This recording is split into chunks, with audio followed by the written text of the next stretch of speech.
The views expressed on the Nova Society are those of the panelists and guests and do not necessarily reflect the views or opinions of the Phoenix Research Institute or any institution which any panel member is associated. Welcome back to the Nova Society. I'm your host, Dr. Brooklyn Ann Weldon, and I'm here with my favorite panel, Dr. Mark Bound and Dr. Scott Gershwer. Today we will be answering listener emails, and we do have a question. It's a question many people have asked. We're going to talk about the government shutdown, which is just about 14 hours old or so. What does it mean? Who is to blame, and what are the consequences? And I do want to point out to everyone that the Democrats have no power. They do not have any of the three branches of government. They're not in control of any of them. And the Republicans can say all they want. Oh, the Democrats in the Senate, they didn't give us the 7 votes or whatever it was. I don't see anything stopping the Republicans from saying, well, we don't really need a filibuster. All we need is a simple majority, and all we need is 51 votes, and we can vote to fund the government ourselves. And they could talk to Mike Johnson, get him to agree, for instance, on the 29th or the 30th, and they could have done this themselves. I don't believe they needed Democrats. Trump had said what an advantage it was to have the government closed. He could do all sorts of stuff that the Democrats wouldn't like that would be permanent and irreversible. So I do think that Trump didn't want to talk to the Democrats. He told Mike Johnson not to talk to the Democrats, told him not to negotiate. So this has nothing to do with Democrats. This has to do with Republicans trying to stop the Epstein files from being released by halting the seating of the new Arizona elected congresswoman. I'm sorry, I can't remember her name. She's replacing her father. She would be the 218th vote. Mike Johnson has refused to swear her in and seat her for some ridiculous reason, although he's had no trouble seating other people who are Republicans, but he won't seat her, of course. And Mike Johnson sent everybody home from the House, and they weren't coming back until after the vote to shut the government down. After the time elapsed to shut the government down, so there wouldn't be any more negotiating, any more anything. And of course, the House is the one that has the money and releases the money. So there was never any intention, in my view, on the Republicans' part to fund the government. And of course, they're going to blame the Democrats and say, oh, we just wanted to give the American people their SNAP, and we just wanted to give the American people their health care. And the Democrats wanted to give health care to all these illegal immigrants, which is not true. And according to Trump's numbers, something like 20 million illegal immigrants were getting healthcare benefits, which is not true. No one who is not documented is allowed to have any federal benefits.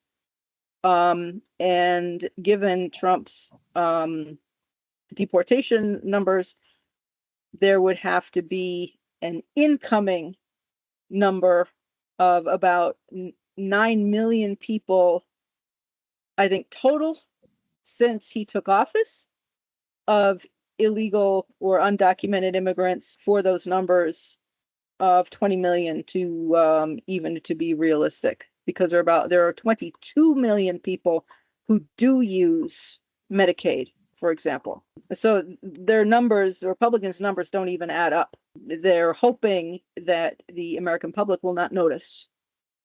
So, Mark, Scott? Yeah. So I'll throw something out there just to get on the, getting us on track of who this is, who's doing this, who's to blame, I guess was the question. I don't know if it's who to blame. Mike Johnson, the owner of the most punchable face in the United States of America, if not the world, was apparently on some kind of blog post thing, one of these crazy things that we do today, talking to a friend of his, and this is what he said to the gentleman, whose name is Moon, apparently, because I'm going to say his name in a second. Chuck Schumer, very stupidly, Moon, just walked right into that trap. He handed President Trump the keys to the kingdom. That is the Speaker of the House who said that. So it is clear, it should be clear to everybody that they wanted this shutdown. Russ Vought wants to fire millions of government workers. The Republicans have finally found a way to get the small government they've always wanted. And woe is the American people when they find out what having a small government means to them, because we are not going to know a whole lot of stuff that's going on. Our food can be tainted and we'll never know. We can pick up diseases from one another and never learn about it. There won't be any testing. We know from ADP, here's another example. We know from ADP that we lost 32,000 jobs. I'm sorry, I should put it this way. 32,000 more people filed for unemployment in the month of September than had been thought. We were expected to add 45,000 jobs. We lost 32,000 jobs. The worst jobs president of all time continues to wreak havoc on the American worker. But you can expect on Friday, when the BLS report was supposed to come out, that the BLS report probably won't even come out. Maybe it will. Maybe they've already done the work. They do it in the first 2 weeks of the month, which is why it's always being revised. So the data may be there, and somebody may hang around long enough to put it out there.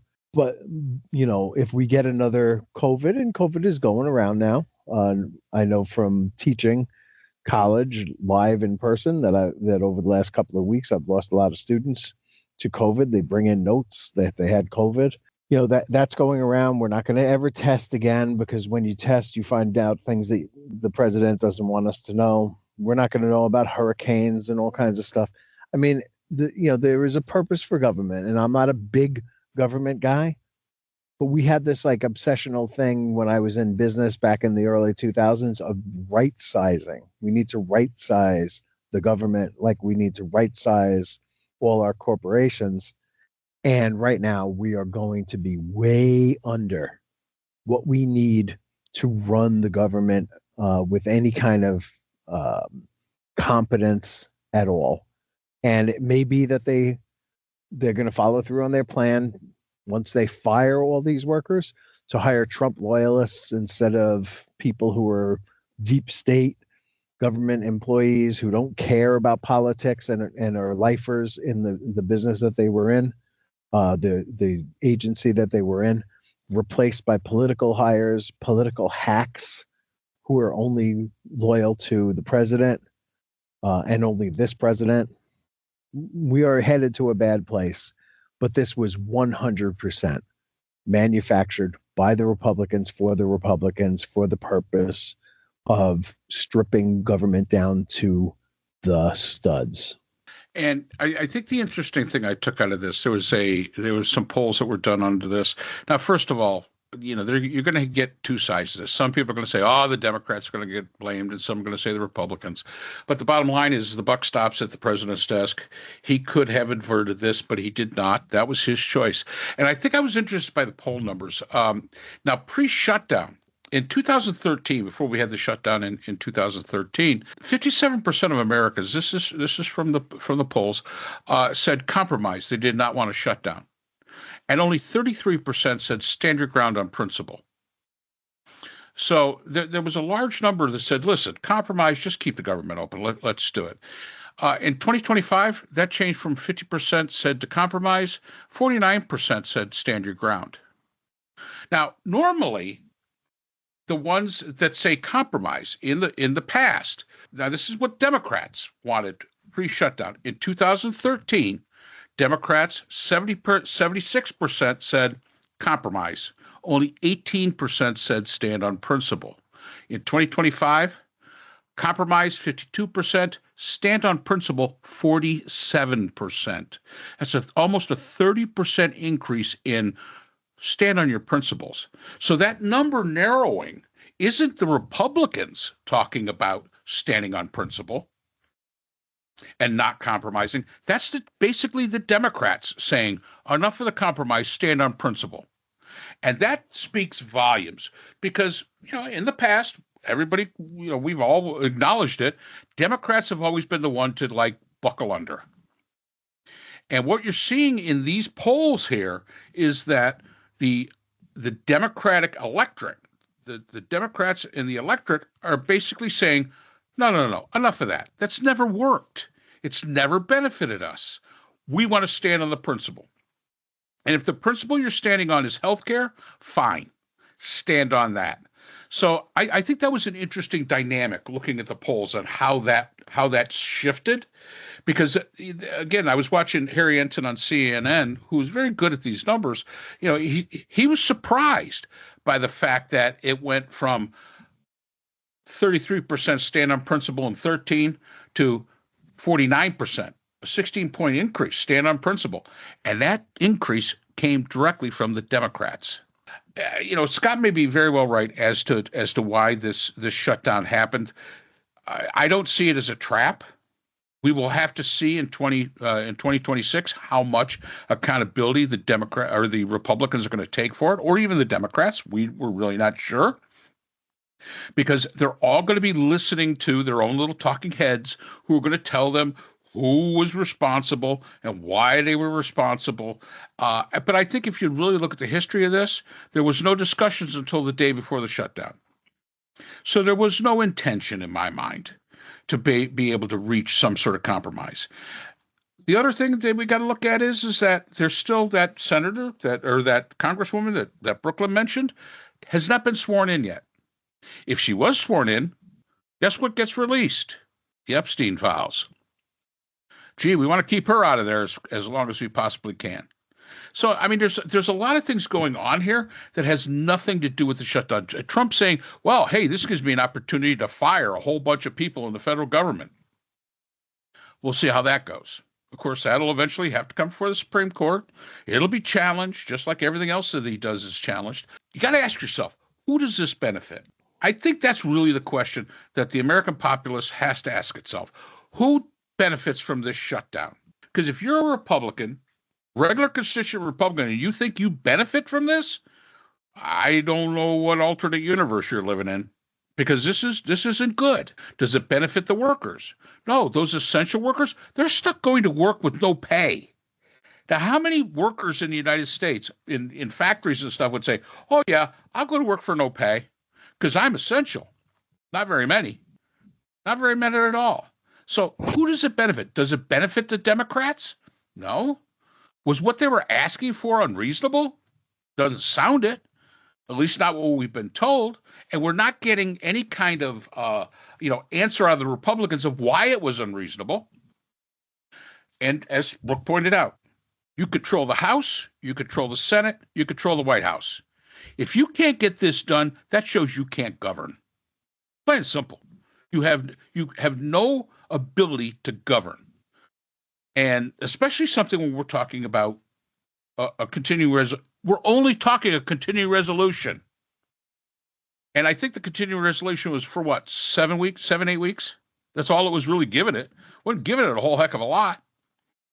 So, we're at that stage now where you've got to start asking yourself, who does this benefit? And why is it being beneficial? And does it benefit the Republicans not to have that congresswoman from Arizona sworn in? Does it benefit Trump not to have that congresswoman sworn in? Maybe. And that's not a conspiracy theory.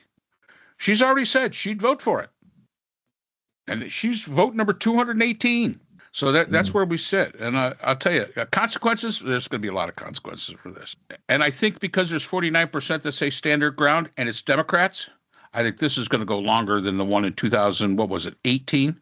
Yeah. Which was the longest, which was 35 days. I think this is going to go a lot longer because the constituency of the Democrats are saying, stand your damn ground on principle. Oh, I agree with you, Mark. I think this is going to go for long. I don't know what long means in this context, but it's going to be longer than 35 days. And that makes me very concerned because if this benefits Trump, and I don't see that it really benefits anybody but Trump and the people in the White House and maybe the Republicans. I mean, the Congress still gets paid because Trump's going to do whatever he wants anyway. this just makes it easier for him to do whatever he wants without anything happening. But I have a question for you, Mark. Like you were saying before, it might be 2036 or something until all this gets back on track, or this being in the United States as far as our getting back to a normal rules law based life with everything now. What 20? I don't know if we'll ever get back to that now. Okay, that was my. I was saying, I saw the meme on Facebook as I was, about to do grandchildren, which is the only thing I actually pay about any attention to Facebook. I'm glad that I'm old enough to remember when the United States was actually a decent country. Mm. And right now, I'm not seeing it. I mean, I just not seeing it, and it's our own fault. We've done this to ourselves. This is a self-inflicted wound, and these shutdowns. Yeah, there's been shutdowns before, absolutely. But it's always, and I've said this so many times. Back in our day, Democrats and Republicans would disagree, but they always agreed what the problem was. They just disagreed how to solve it. But they could sit down and agree that here was the problem. Yep, this is it. And they would be in total disagreement on how to solve it. So they would compromise. They understood they had to compromise. I'm sorry, but the most punchable face, Johnson, if you didn't know you didn't have the numbers to keep the government open, that's the time that you've got to sit down and start talking to the other side and compromising. That's what makes the system of government that we created work. The willingness to sit down and compromise. And he basically said, no, screw it. I'm not going to do that. I want everything. I want everything, or I'm going to take my bat and ball and go home. Well, Trump told him not to. He said, don't talk to the other side. So he's got to listen to Trump. But what really amazes me is John Thune. I mean, John Thune looks like an old man now. He always looked like a very youthful guy, right? He's been around for a really long time. He's always wanted this job. Mitch held on to it forever, and he had a fight off. Who was it, Cornyn, for this job, and now he has the job, and he's basically turning all the power that he has over to Trump. I don't understand that. This is your dream job, the culmination of your career in the Senate. You're, from what he seems like, as a good and decent man. And how does he allow this to happen? How does he allow Trump to do this? Johnson, I get. Johnson is completely a creature of Trump's creation. He's a totally compromised human being. He really would have been very happy to low-key his way, working backroom deals with people and backroom dealings with little boys his entire life, and not had a problem with it. But Trump grabbed him out of obscurity and put him in the top job, and he owes that to Trump, and he doesn't really have much of a choice but to do everything that Trump tells him. But John Thune, come on, man. This is it. You got your time in the sun, and this is how you're using it. You're going to blame Democrats for something that is so completely blatantly Trump's fault, Trump's dream, in fact, because he loves shutting down the government. He loves the idea that he can fire all these furloughed employees and never bring them back. He just loves the utter chaos of it all, because it helps him with his agenda, which is to steal as much money from the Treasury as he possibly can, or make money in as many underhanded ways as he possibly can, and move, and probably not move on. I mean, there's already a Trump 2028 red hat going around. And John Thune, you're going to allow this to happen on your watch? Man, you fought for this job. Do something with it now that you have it. Don't just squander it on this. Your name is going to go down like mud. You're shit to history as the Senate Majority Leader. You are nothing but garbage, and Trump is putting you there, and you're allowing it to happen without fighting back. This I cannot understand. I really can't. You're right. Johnson was obscurity. He was totally in obscurity. Thune, not so much. But, I really do think, and for those people that want power, that say, gee, I've always wanted this job, and you're right, John Thune always wanted it, and Mitch McConnell held on to it for forever. He just seemed like he wouldn't ever go away. But once you get there, once you become the majority leader in the Senate or the Speaker of the House, I think it has a demoralizing effect on some people. You see people, and I'm not saying I agree with the policies. John Boehner. John Boehner never seemed like a terrible person. I mean, he just didn't, and he just got sick of it. Now, you could look at some of the other people that were speakers of the House, and you could say, yeah, they were pretty bad people. But this is not a place where somebody with conviction in these areas of power, especially in the Senate and in the House of Representatives, when you reach those areas of power, you can't be a person willing to stand up for your convictions in some cases, because you're just going to get beaten down. And you're not only going to get beaten down by the other side, you're going to get beaten down by your own side. Yeah, Thune could basically stand up, but how much support is he going to get? Because the basic rank and file is going to follow Trump right on down the line. So, you get yourself into this no-win position. And when you put yourself in these no-win positions, I think you get demoralized. I think that the idea of being in power and being able to make positive change, no matter what your policy is, you think it's positive change. I think it goes away because you realize that the system is rigged against people with decency. You have to deal with the devil, even though you're in power.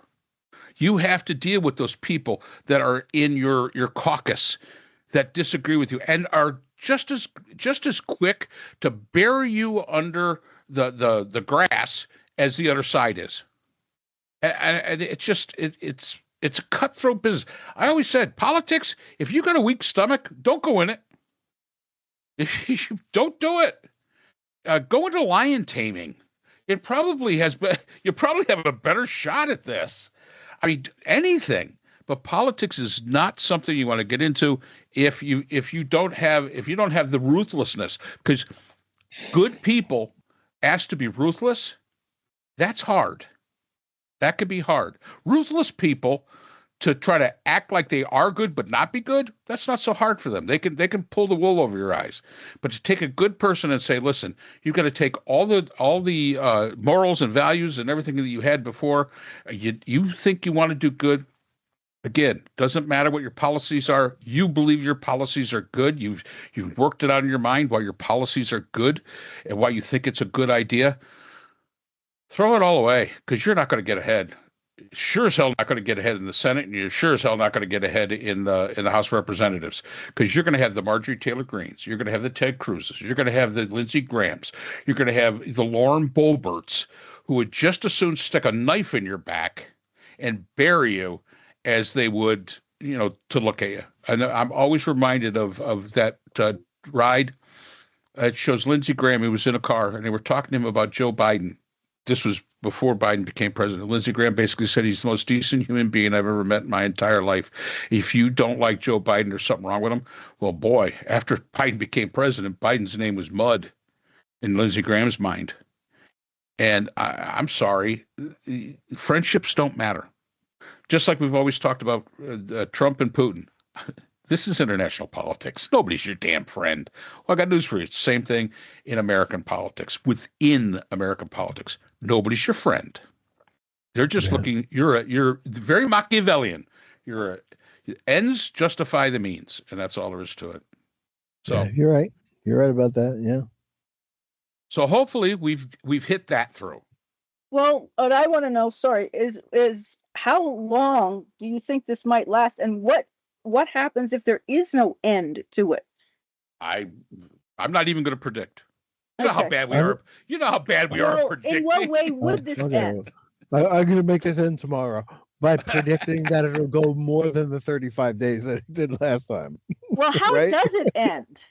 Well, it ends with a capitulation. It always ends with a capitulation. Somebody capitulates. One side or the other. That's it. Right. And it's more likely that once they furlough all the employees that they want to furlough and fire everybody that they want to fire. They're going to want to bring everybody back and start, doing whatever, rehiring the people that they fired. They've got to hire for that they need a government, right? So when they get their people down, look, I mean, Russ bought there's no secret about this. Project 2025 had a recruiting page where loyal Republicans, loyal Trumpists could apply for virtually any job in the government. If you're loyal enough, you can get the next big job in the government, because it doesn't matter whether you have any experience or competence for that job. Your loyalty is your qualification, and that's all we really care about. But then they got to get paid, and for that they need the government open. So that's probably how it's going to end. But I'm going to predict that it's going to be more than 35 days, and that should end it by 6:00 tonight.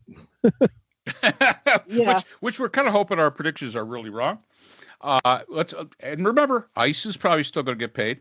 Oh, definitely. Absolutely. The National Guard units, they're paid by the state, I believe. Yeah. So they're going to get paid.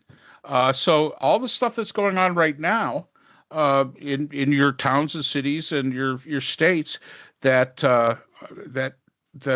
you might be objectionable to, that's all still going to get paid. So congratulations.